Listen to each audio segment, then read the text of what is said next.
Hai, Assalamualaikum warahmatullahi wabarakatuh. Halo anak-anak yang hebat, bagaimana kabar kalian? Semoga selalu sehat ya nak. Kali ini bertemu lagi dengan Pak Arin di channel For Good Secang yang akan menemani kalian belajar bersama-sama. Sebelum memulai pembelajaran, marilah kita awali dengan membaca doa terlebih dahulu. Berdoa dimulai. Cukup. Kali ini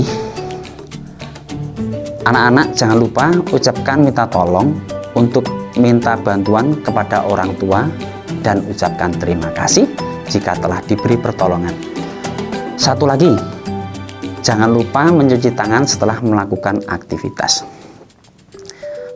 Pada pertemuan kali ini kita akan mempelajari tema 7, perkembangan teknologi, subtema 2, perkembangan teknologi produksi sandang, pembelajaran ke-6. Tujuan pembelajaran yang pertama adalah dengan mencermati teks bacaan, siswa dapat menjelaskan manfaat teknologi produksi sandang di lingkungan setempat dengan tepat. 2. Dengan memahami manfaat teknologi produksi sandang, siswa dapat menceritakan kembali informasi mengenai teknologi produksi sandang dengan memperhatikan lafal dan intonasi yang tepat. 3. Dengan mencermati gambar tentang berbagai perbedaan, siswa dapat menjelaskan perilaku yang harus dihindari agar tidak terjadi konflik dalam keberagaman. Yang keempat, dengan menemukan perilaku yang harus dihindari dalam keberagaman, siswa dapat menggambarkan perilaku yang harus dihindari agar tidak terjadi konflik dalam keberagaman. 5. Dengan mencermati gambar, siswa dapat mengidentifikasi bangun datar yang memiliki simetri putar dengan menggunakan benda konkret. 6.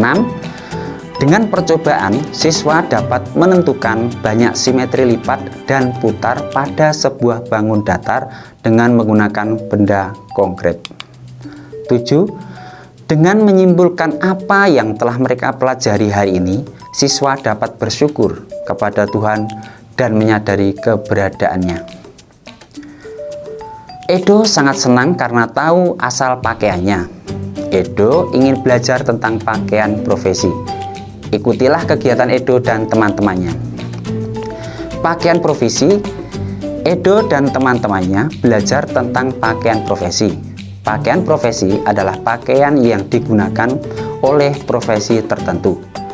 Pakaian tersebut biasa dikenakan saat mereka bekerja. Pada zaman dahulu tidak ada pakaian profesi seperti saat ini. Pakaian profesi banyak jenisnya, anak-anak. Ada pakaian profesi yang dikenakan oleh dokter, tentara, dan polisi. Ada juga pakaian profesi pilot dan pengacara. Pakaian profesi banyak jenisnya. Ada pakaian profesi yang dikenakan oleh dokter, tentara, dan polisi. Ada juga pakaian profesi pilot dan pengacara. Pakaian profesi dikenakan sesuai keperluan. Dokter memakai pakaian dokter saat praktek. Pak polisi mengenakan seragam polisi saat bertugas.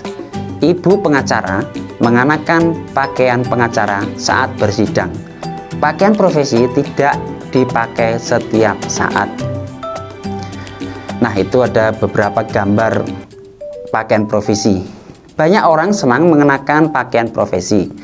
Pakaian profesi adalah tanda pengenal suatu profesi. Orang yang mengenakan pakaian polisi adalah seorang polisi. Kita dapat membedakan pilot dengan pramugari dari pakaian yang dikenakannya. Pakaian profesi juga dapat menjadi kebanggaan orang yang memakainya. Amati teks pakaian profesi, paket halaman 106. Jawablah pertanyaan berikut ini. Apa saja yang diceritakan teks? Nah, yang diceritakan dalam teks adalah Edo dan teman-temannya belajar tentang pakaian profesi. Pakaian profesi banyak jenisnya. Pakaian profesi digunakan sesuai keperluan. 2. Apakah orang zaman dahulu mengenakan pakaian profesi saat bekerja? Mengapa? Pada zaman dahulu tidak ada pakaian profesi seperti saat ini, karena pada zaman dahulu belum ditemukan teknologi produksi sandang. Yang ketiga, pakaian profesi apa yang sangat ingin kamu kenakan? Mengapa? Misalkan saya ingin mengenakan pakaian polisi karena saya ingin ikut menolong orang untuk menjaga ketertiban. 4. Apa kelebihan dan kekurangan memakai pakaian profesi? Kelebihan pakaian profesi misalkan adalah dapat menunjukkan identitas atau jenis profesi orang yang mengenakan pakaian-pakaian itu. Sedang kekurangannya adalah membeda-bedakan orang yang berdasarkan profesinya. Yang kelima itu, apa yang ingin kamu tanyakan tentang pakaian profesi? Tuliskan pertanyaan mulai ini sebagai tugas kalian di rumah untuk diberikan ke guru kalian. Amati kembali teks pakaian profesi. Berceritalah kepada temanmu tentang pakaian profesi. Bercerita secara bergantian dengan kakak atau dengan ayah bunda kalian. Edo dan teman-temannya sangat senang belajar tentang pakaian profesi. Mereka berencana mengadakan kegiatan menarik. Mereka ingin memakai pakaian profesi sesuai cita-cita. Setiap anak memiliki cita-cita. Mereka memiliki cita-cita yang berbeda. Misalkan Udin ingin menjadi dokter. Dayu ingin menjadi pilot. Ani ingin menjadi perawat. Edo ingin menjadi polisi. Siti ingin menjadi perancang busana. Benny ingin menjadi penyiar televisi. Nah, ini beberapa gambar profesi-profesi, pakaian profesi yang sedang dikenakan oleh Dayu, Lani, Edo, dan Siti. Bermacam-macam. Amati gambar Edo dan teman-temannya. Kemudian jawablah pertanyaan-pertanyaan berikut. 1. Siapa sajakah yang mengenakan pakaian profesi? Nah, ini akan Pak Guru sebutkan. Edo, Dayu, Siti, dan Lani. Tadi yang memakai pakaian-pakaian profesi itu adalah Edo. Siapa anak-anak? Edo, Dayu, Siti, dan Lani. Kemudian nomor 2. Apakah semua pekerjaan memiliki pakaian profesi khusus? Jelaskan. Misalkan jawaban alternatifnya, tidak semua jenis pekerjaan memiliki pakaian profesi. Misalnya nelayan, petani, pedagang. Mereka itu semua tidak memiliki pakaian profesi. Ketiga, bagaimana sikapmu jika memiliki teman-temanmu yang berbeda cita-cita denganmu? Jelaskan. Jika ada teman yang berbeda cita-citanya dengan kita, maka kita tetap harus menghargainya. Edo dan teman-temannya mempunyai cita-cita yang berbeda. Perbedaan itu tidak membuat mereka berpecah belah. Mereka berbeda tetapi tetap rukun. Bagaimana dengan kamu? Apakah kamu memiliki perbedaan dengan teman-temanmu? Tanyalah teman-temanmu apa cita-citanya. Tanyakan kepada teman-teman laki-laki dan perempuan. Tuliskan hasil temuanmu pada bagian berikut. Nah, nanti Pak Arin akan memberikan beberapa contoh jawaban. Tetap bersatu dalam perbedaan. Misalkan ini cita-cita teman laki-laki. Yang pertama dokter, polisi, tentara, pilot, dan masinis. Ini adalah beberapa cita-cita yang kemungkinan besar banyak diminati oleh seorang laki-laki. Kemudian cita-cita teman perempuan, yaitu pertama ada perancang busana, penyiar, perawat, dan dokter juga. Nah, apa persamaan dari keduanya? Siswa laki-laki dan perempuan sama-sama memiliki cita-cita, itu adalah persamaannya. Kemudian perbedaannya adalah mereka dapat memiliki cita-cita yang berbeda sesuai keinginannya. Kemudian perbuatan yang harus dihindari ketika ada perbedaan-perbedaan, apa yang dihindari? Yang pertama ini adalah alternatif jawaban ya. Jadi nanti kalian bisa mengganti jawaban sendiri-sendiri.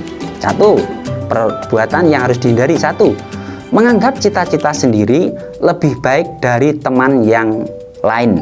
Itu tidak boleh, atau yang harus dihindari. Kedua, mengajak cita-cita teman yang lain. Itu misalkan kita mengajak teman yang lain itu juga tidak boleh. Itu yang harus dihindari. Tiga, berprasangka buruk dengan cita-cita teman, mengejek, itu tidak boleh. Itu tiga itu alternatif jawaban perbuatan yang harus dihindari ketika kalian mendapatkan cita-cita teman kalian yang berbeda. Kemudian perbuatan yang harus dilakukan. Pertama, menghargai cita-cita teman. Teman yang mempunyai cita-cita itu harus dihargai ya. Kemudian yang kedua, memberi semangat kepada teman yang lain agar cita-citanya tercapai. Kita memberi support, memberikan semangat. Kemudian yang ketiga, mendoakan teman-temannya. Itu hal yang sangat mulia, yaitu mendoakan teman-temannya. Jangan malah kita tidak mendoakan ya. Kamu sudah menuliskan perbuatan yang harus dihindari dalam keberagaman. Ceritakan maksud salah satu perbuatan yang kamu tulis. Apa akibat jika perbuatan itu tidak kamu lakukan? Apa akibat jika perbuatan itu kamu lakukan? Nah, ini adalah tugas yang selanjutnya, yaitu tuliskan ceritamu pada tempat yang tersedia. Nanti di buku tulis atau di buku tugas nanti diserahkan kepada guru kalian. Nah, kamu sudah mempelajari bermacam-macam motif pada kain. Motif-motif itu berbentuk bangun datar. Masih ingatkah kamu dengan karton bentuk bangun datarmu? Ayo kita berkreasi kembali dengan karton berbentuk bangun datar. Buatlah bentuk yang berbeda dari yang pernah kamu buat. Lakukan sesuai langkah-langkah pada kegiatan sebelumnya. Apakah bentuk bangun datar yang kamu buat memiliki simetri putar? Nah, lakukan percobaan dengan gembira. Ikutlah langkah-langkah berikut. 1. Gambarlah persegi di atas karton dengan panjang sisi 5 cm. Panjangnya masing-masing sisi 5 cm. Kemudian yang kedua, guntinglah gambarmu dengan rapi. Gambar digunting dengan rapi. Yang ketiga, jiplaklah bangun persegi yang kamu buat di buku latihanmu. Kemudian yang keempat, tentukan titik pusatnya.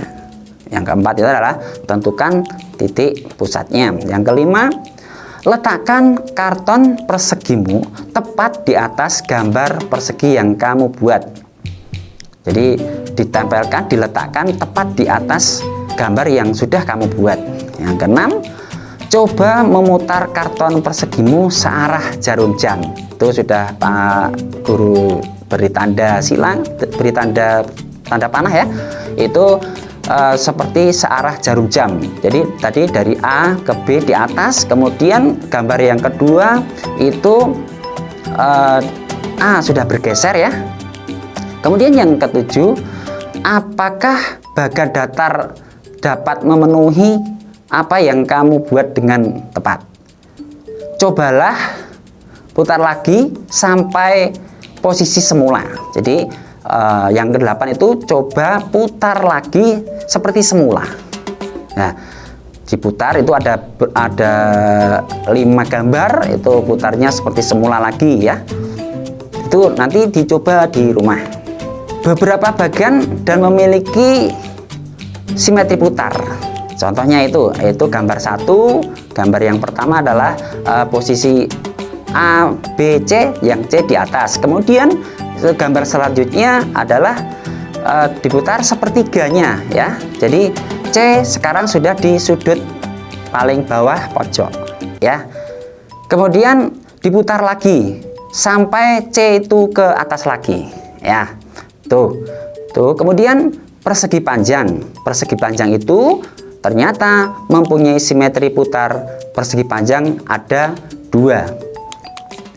Nah, persegi itu mempunyai simetri putar persegi ada 4. Nah, setelah kalian berlatih, setelah kalian mencoba di rumah, kemudian catatlah hasil percobaanmu pada tabel berikut.